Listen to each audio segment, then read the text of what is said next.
ഭാഗമായി ഞങ്ങൾ ചെയ്ത വർക്കിംഗ് പ്രോട്ടോടൈപ്പിന്റെ പേരാണ് solar powered grass cutting machine.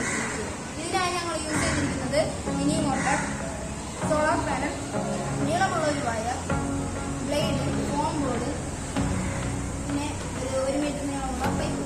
ഇതിന്റെ നിർമ്മാണ രീതി എന്നാൽ ആദ്യം തന്നെ മോട്ടറിൽ ഈ വയർ ഇടുകയാണ്. അതിനുശേഷം ഈ കോളിലുള്ള വയർ ഇവിടെ സോളാർ പാനലിലേക്ക് ഫോസിൽ ഇന്ധനങ്ങളെ ഇലക്ട്രിസിറ്റി ഉപയോഗിക്കാതെ സൗരോർജ്ജം ഉപയോഗിച്ച് എക്കോ ഫ്രണ്ട്ലിയായ ഒരു ഗ്രാസ് കട്ടിംഗ് മെഷീനാണ് ഞങ്ങൾ